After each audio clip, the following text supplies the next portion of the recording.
Hello and a very good afternoon to everyone. Welcome to today's session on failure to grow in neonates by Apollo Cradle and Children's Hospital. Today we have Dr. Imran, who is our in-house neonatology and pediatrics consultant. He holds a degree in MBBS, MD in pediatrics, and a super specialty in neonatology. We welcome you, doctor. You can now take over the session.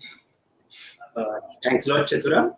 Good afternoon to you all. My name is Dr. Imran, neonatologist cum pediatrician at Apollo Cradle Hospital, Brookfield. Today, I am going to talk about a very important topic, especially for the mothers who have undergone a preterm delivery. And the main topic is the failure to grow neonates, especially the preterm neonates. So there is no conflict of interest. Now, this presentation is intended to support or promote any specific product or manufacturer. So as we know that every year around 10 to 15% of the babies are born preterm less than 37 weeks of gestation age worldwide. Around 80% of these babies are born between gestation of 32 to 37 weeks of gestation age. Among these babies, around 80% of the babies tend to be less than 10 centile for the gestation age charts by the time of discharge. So my topic today is intended and targeted towards such babies and such preterm babies. So, as we know that although the earlier goals were to mimic the intrauterine growth postnatally, to obtain the functional outcomes similar to the term neonates, it is no longer the case need found to be. Appropriate growth velocity in terms of weight gain, length gain, and head circumference gain is the need of the hour today. It is a known fact that term babies lose around 7 to 10% of the birth weight, and preterm babies lose a little bit higher, up to 15% of the birth weight, owing to the extra water present in the body.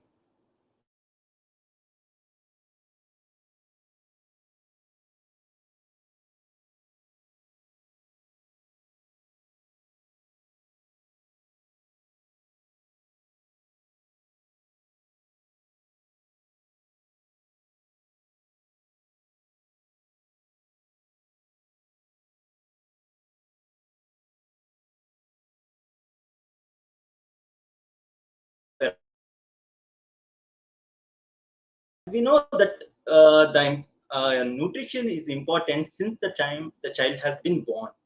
Why?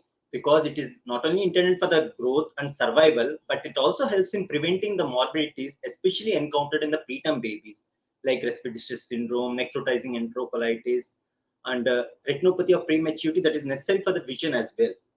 It also helps in the faster the weight gain of the baby, the shorter the duration of the hospital stay as well. What we know is that early catch-up growth promotes better motor and mental development that is evident by the scores like mental development index and motor development index as well. Not only that, it also helps in long-term neurodevelopmental outcome as well. That is the early catch-up growth promotes it. As per the recent evidences available, breastfeeds compared to the formula feeds have found to be an edge.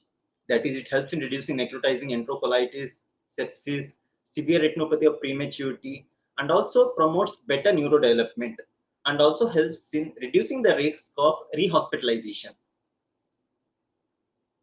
However, breast milk alone at usual fetal volumes cannot achieve the recommended nutritional targets necessary, especially when the babies are born less than 32 weeks of gestation age, because their innate nutrient stores are less in baby, less than 32 weeks, as well as they are also susceptible to various medical problems like respiratory distress syndrome, patent ductus arteriosus that results in increased work of breathing that consumes the energy stores.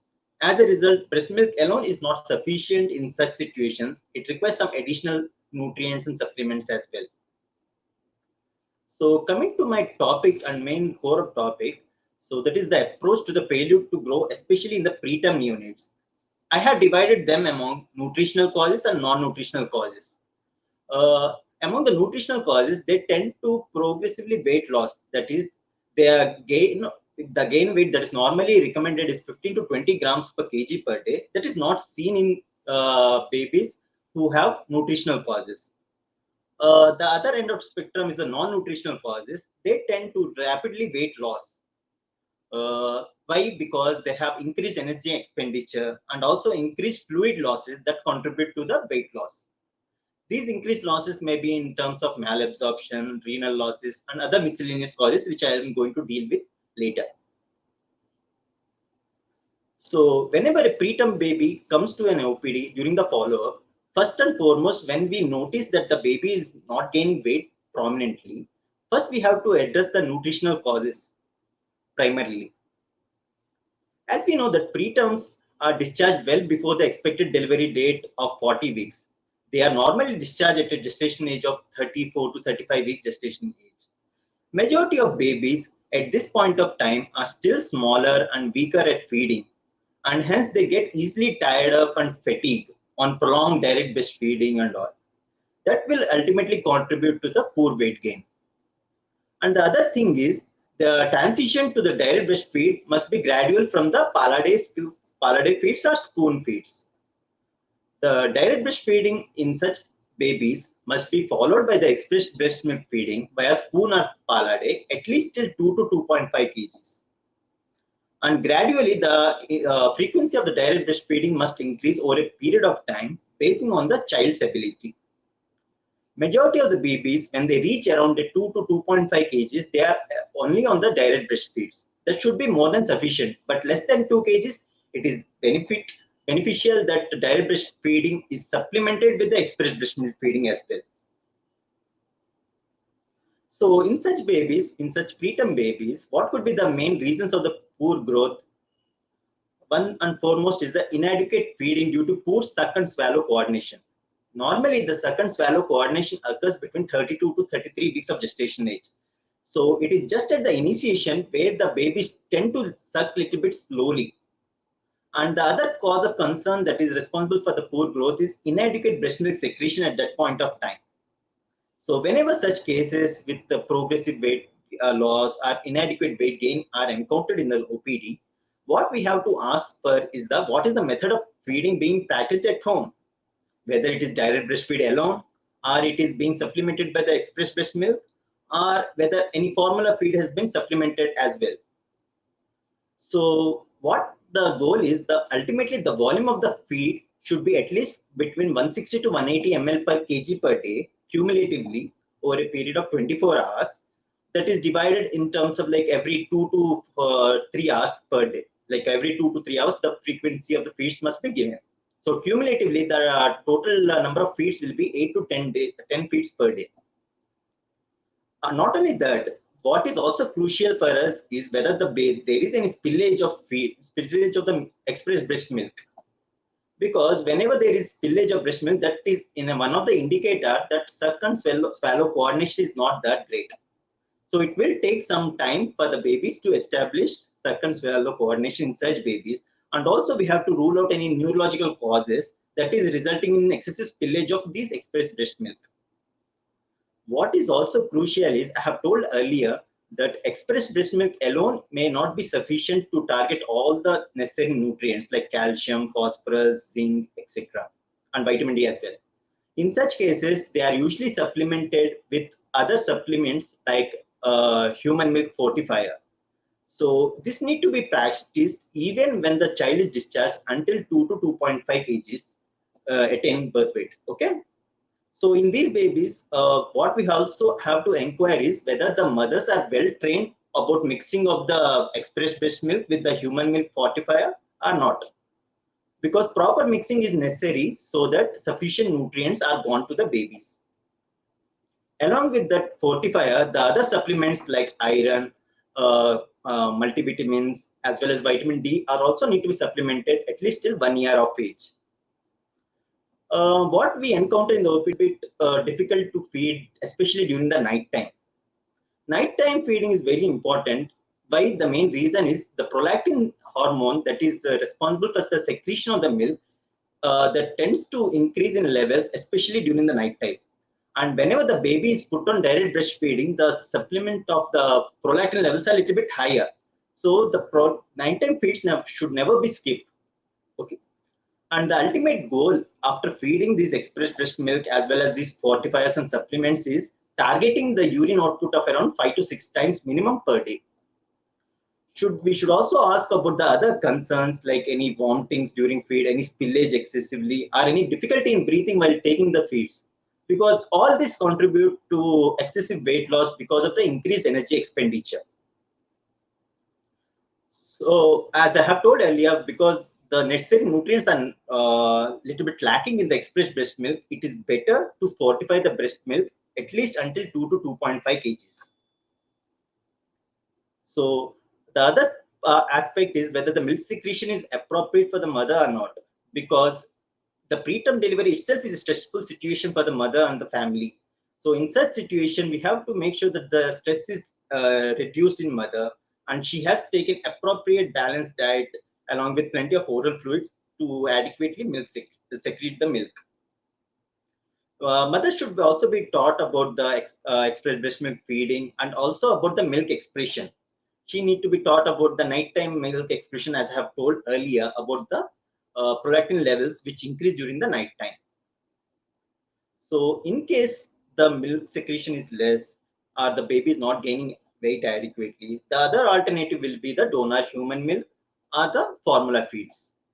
Donor milk, the problem with the donor milk is it is not a baby specific, and the nutrients which are normally present in the express breast milk of the mother, they are lacking because it is normally collected from the mothers who are of term gestation age, and the nutrients like proteins are a little bit less in the donor milk compared to the express breast milk of the mother.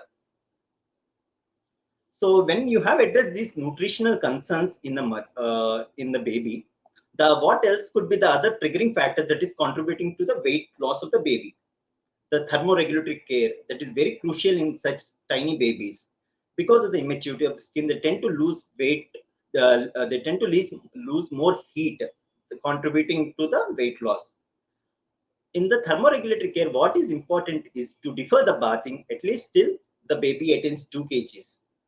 However, you may continue sponge bath using a lukewarm water and immediately dry the baby. Parents need to be also taught at the time of discharge about the proper wrapping and maintaining the clothing using the head caps, socks, and mittens, and wrapping appropriately. May also check the temperature with the thermometer, targeting a temperature of between 97.5 to 99 degrees Fahrenheit. What is also necessary in the thermoregulation part is to continue the KMC and the KFC, that is the kangaroo mother care and the kangaroo father care, even after the discharge, at least till the baby attains a weight of 2 to 2.5 kgs. As we know that kangaroo mother care and kangaroo father care, they also help in preventing weight loss, helps in maintaining thermoregulation, helps in also improving the faster weight gain. There is also evidence that also it increases the breast milk secretion as well while practicing the kangaroo mother care. So there are multiple beneficial effects with the kangaroo mother care. So it should be at least 6 to 8 hours per day need to practice by the mother, especially post discharge as well. Even the gentle oil massage can be practiced usually 1 to 2 times per day. So after addressing the nutritional and thermoregulatory care, what is the other aspect of the problems that is responsible for the weight loss of a baby? As I have discussed earlier, there is increased energy expenditure or decreased energy availability in especially these tiny babies.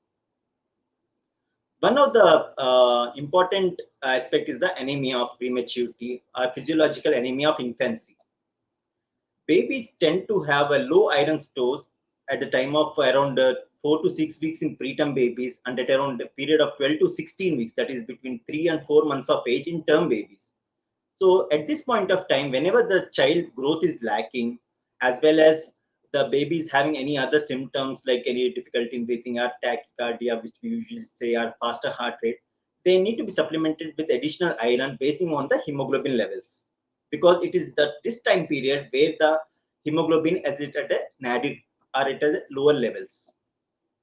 The other aspect is the osteopenia of prematurity or metabolic bone disease, which is seen in babies who are predominantly on unfortified breast milk. I have told earlier that breast milk need to be supplemented with additional supplements like human milk fortifier. What this human milk fortifier does is it supplements more calcium and phosphorus. As we know that calcium and phosphorus both are necessary for the bone metabolism. So in such situations, whenever there is low phosphorus, that is a source of energy, these they tend to develop metabolic bone disease, which may present with poor weight gain of the babies. Also, some babies may also present with fractures because of the low phosphorus that is necessary for the bone growth as well. So we need to monitor the hemoglobin levels, phosphorus levels, alkaline phosphatase levels that contributes for these poor weight gain, that is addressing anemia and osteopenia issues. Preterm babies, especially babies delivered less than 32 weeks of gestation age, they tend to lose more sodium because of the renal tubular immaturity. The ability to conserve water and electrolytes is less in these preterm babies. So as such, they need to be supplemented a little bit more than the required amounts so that to maintain the normal serum sodium levels. This need to be done at least till 35 to 36 weeks basing on the weight pattern and all. So regular monitoring of the hemoglobin, calcium, sodium need to be done every twice weekly in case needed, whenever the baby is not gaining weight appropriately. When you have considered all these findings that is responsible for increased energy expenditure or decreased energy availability, we should also keep in check there are certain occult infections like urinary infections, fungal infections, where the child will be absolutely stable, but they may present with inadequate weight gain. So we should also rule out any such infections like fungal infections. We have to do any urine for fungal hyphae or any other blood test for screening such occult infections. So there are other conditions where they lose more energy, like any difficulty in breathing, the baby is having excessive sweating while feeding, or the baby is not having any bluish discoloration while feeding. This is one of the signs where they may indicate underlying any heart defects. So these babies may present with any faster heartbeat, poor sucking while feeding the child and all. So we should also keep in mind about the congenital heart defects. There are other conditions, endocrinal disorders like hyperthyroidism or congenital adrenal hyperplasia. So in these conditions also the babies tend to lose more weight. The reason because their metabolism is faster in case of hyperthyroidism. So the baby heart beats is a little bit higher. So they tend to lose more energy, ultimately contributing to the weight loss. Newborn screening helps in picking up a few cases of congenital adrenal hyperplasia with the help of like 17-hydroxyprogesterone levels. This is a routine investigation which is usually done at a time of discharge when the child is reached full feeds. They help in screening such babies. So whenever you have noticed any case of congenital adrenal hyperplasia and the 17-hydroxyprogesterone levels are high in newborn screening, we have to be very cautious and stringent in action. So when you have addressed these all energy expenditure, we should also keep in mind about the other fluid losses. So what are the various increased losses that can be seen in such babies who are not gaining weight prominently? We have seen many mothers complaining of that the baby is having occasional spitting episodes while feeding, the baby is not having milky vomitings. So this is known as gastroesophageal reflux, which is necessary for which is responsible for inadequate weight gain also in some instances. Most of the babies, because of the immaturity in the lower esophageal sphincter, the babies tend to vomit some amount of milky milk in the form of vomitus. So in such situation, as long as the baby is gaining weight, no need to worry. However, when the baby is losing weight associated with this kind of vomitings, we have to be very cautious about it. This is known as gastroesophageal reflux disease. In such cases, we should also evaluate what could be the other factors responsible for these vomitings, like pyloric stenosis and malrotation. These are the various surgical conditions that may also present with these kind of vomitings. So malnutrition may also present with yellow colored vomiting. That is a sign of emergency which we have to immediately act on. Premature babies, as I had told earlier, they are more prone for some infections and also an entity known as necrotizing enterocolitis. Because they may not, the gut is immature enough, they may not tolerate the feeds. In such situations, some babies may require what is known as surgical stoma. So in that situation, some babies tend to lose more water in the form of stools and all. We have to monitor the electrolytes levels in such babies serially if the baby is not gaining weight prominently. Some babies may also present with what is known as polyuria. Normally, if the baby is well hydrated, the babies tend to pass around 5 to 6 times per day. In case the baby is passing more than 10 times urine and associated with weight loss as well, we have to be a little bit cautious regarding it. So whenever they associated with weight loss, we have to also rule out these rare conditions known as renal tubular acidosis, Bartter syndrome, etc. These are associated with loss of electrolytes as well in the form of urine, like sodium will be low, potassium will be low. So we have to constantly keep a monitor and check on these sodium and potassium levels. Apart from these causes, there are other miscellaneous causes like inborn errors of metabolism. As I have discussed earlier, newborn screening helps in one way to pick up such rare disorders. Whenever newborn screening test comes positive, do not panic. It is just a screening modality and need to be cross-confirmed with it, with a confirmatory test. So whenever any acute decomposition in a neonatal period with lethargy, vomiting, seizures associated with weight loss is presenting to the OPD, we have to keep a close watch on these inborn errors of metabolism as well. There are other syndromic features like Down syndrome or any other genetic disorders. They also present with weight loss as an initial symptom. So coming to the final conclusion, that approach to failure to grow, we have to be a little bit cautious. So first and foremost, we have to address the nutritional causes initially. So once you have confirmed that there is no nutritional causes and you have maintained proper thermoregulatory care, we have to identify the other causes which are more pathological in nature. So majority of the causes are because of the nutritional concern only. So nothing to be panicked. It just requires frequent practice for which we can be expertise, can be done. And the other part of the examination, like history, proper history, like I have told earlier, like the baby passing frequent urine, passing more amount of stools, are the babies having any faster heartbeat, faster breathing and all. These all contribute for the proper history in these preterm babies. So whenever they are supplemented with additional lab tests, they help in identifying what is the prominent cause in such babies. Last and foremost, we have to also do a routine newborn screening to pick up some rare inborn errors of metabolism, so to identify such cases. Thank you, one and all. Yeah, hi, doctor. It was a very informative session. We have a few questions, doctor, if you'd like to answer. So one of the audiences asked, is frequent bloating of a baby's belly after feeding normal? Yeah, so that's a good question actually. So whenever the baby is having bloating post-feed, it is a sign of what is known as aerophagia. Whenever the baby is sucking, the baby swallows also a lot amount of air in it along with that. So what happens, air enters into the gastrointestinal tract, GI, gut, and it will cause the abdomen to be bloated. So until that air comes out either in the form of retching or gas splatters, the child feels a little bit uncomfortable. So in such scenario, what we have to do is burping adequately post-feed is very crucial. Some babies require 5 minutes for burping, some babies require even 15 to 20 minutes for burping. In that scenario, burping is the mainstay. So that should settle down most of the symptoms in such babies. They also tend to develop more of colicky abdominal pain in some situations as well. The next question is, doctor, will a preterm baby develop equally like the other babies were born at the normal period time? Yeah.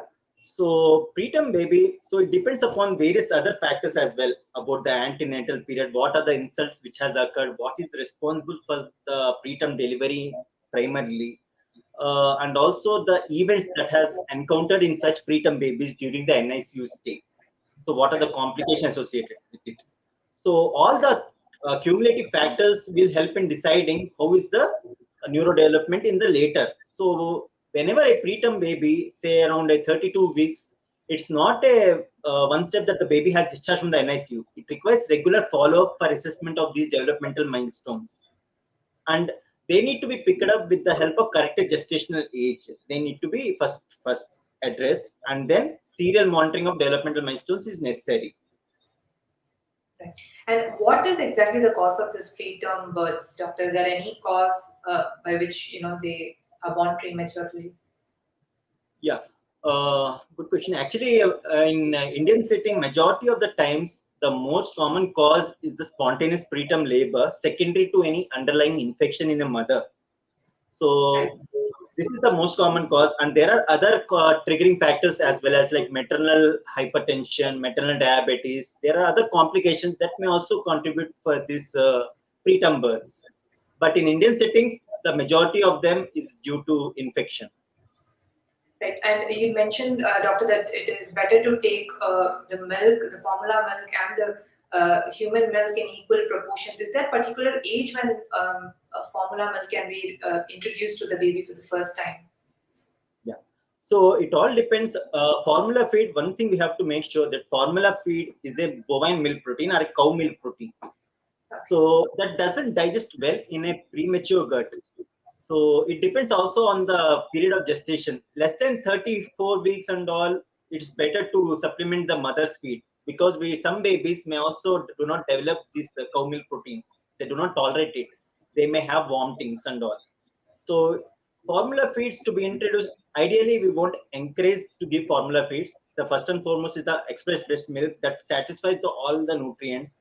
In case if the baby is still preterm around less than 32, donor human milk is the second option. And the third and the fourth most is the final is the formula feed. It can be introduced after the initial tolerance by say around 35 to 36 weeks. Can be given. Yeah, can be given. All right. And another question, doctor, is what are the possible complications if the baby does not meet its needed nutrition intake? Or would there be any complications? That's the question. Another question. Yeah. So what are the possible complications if the baby does not reach the recommended targets? So one and foremost will be the what is the nutrient that is lacking in such babies. As I have told you earlier that preterm babies, express breast milk is also supplemented with a human milk fortifier that has sufficient amount of calcium, phosphorus and other nutrients. So it Right. depends upon what is the nutrients that is lacking, whether it is calcium, whether it's phosphorus or whether it is iron that is necessary in that situation.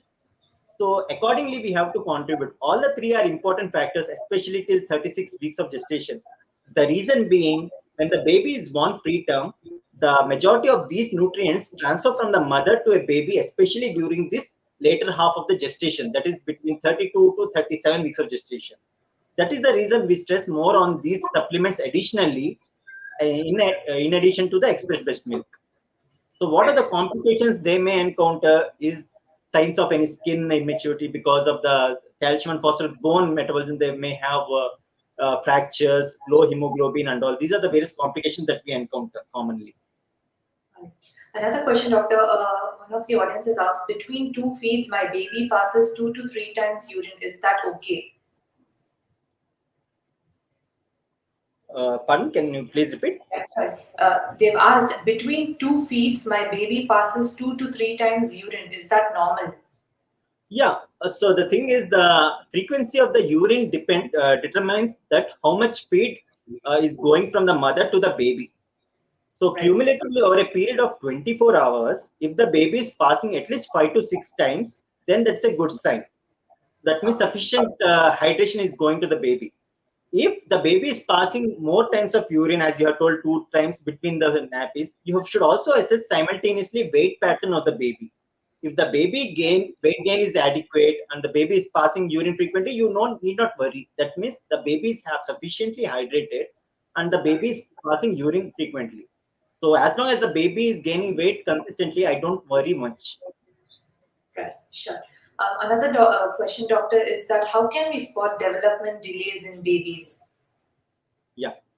The thing is, whenever a preterm baby is born, so it depends upon the corrected gestational age which we need to assess. So say around 3 to 5 months, the baby has to attain the head holding. So when a baby is born preterm, say about at 32 weeks, the baby is already lacking 2 months. So in such babies, you have to consider 4 months, around 6 months of age, so that you can say that the head is holding or not. So everything depends upon the corrected gestation age of the baby. So head holding is the one of the earliest normal developmental milestone, which can be easily picked up. And the other thing is, whenever the child comes for the regular immunizations, you can surely ask about the developmental milestones of the baby. So whether they are appropriate or not. There are other tone events which we can pick up early. And Right. whenever the baby reaches around a 40-week gestation, we can do early intervention techniques as well. Right. One last question before we conclude our session today, Doctor, is they've asked, does failure to thrive at an early stage affect brain development? Yeah. So definitely, when a baby is achieving the catch-up growth early, there are evidences that the baby has a better neurodevelopment in the long-term outcome. But Right. we have to keep in check that the brain growth and brain development occurs until 2 years of age postnatally, when the baby delivers. So Okay. everything need to be monitored serially. When the baby is achieving sufficient weight gain adequately, say according to the recommended weight patterns, and the baby is achieving the normal developmental milestones, it's no need to worry about the other aspect of the brain development, whether growing well or not. Yeah, there is certain risk in some preterm babies to land into neurodevelopment, but in the present scenario, because of stringent neurodevelopmental assessment and all, we have picked up early, and early intervention techniques can be initiated soon so that the maturity of the brain occurs better. All right. Sure. Thank you, Doctor. So, would you like to conclude anything else before we end this session, Doctor? Yeah. So the main thing, whenever the baby is born preterm, the main and most important is the nutritional, how to handle the baby, how to handle the expressed breast milk. They need to be done properly. So once Right. the nutrition and the thermoregulatory care is done appropriately, the other part of the aspects which I have dealt earlier in the topic, it is very rare. Majority of the babies have this poor weight gain primarily because of the nutritional concerns and the thermoregulatory care only. So once you have identified these aspects, you can surely make sure that the baby is gaining weight adequately. Okay. Thanks a lot, Doctor. You've answered most of the questions. I'm sure everybody's doubts are cleared through this live session. We look forward to having you more on another session soon on our Facebook Live. Thank you all. Please keep updated on this page. Please like and share this video. It might help newborn babies and mothers who are just entering their new life.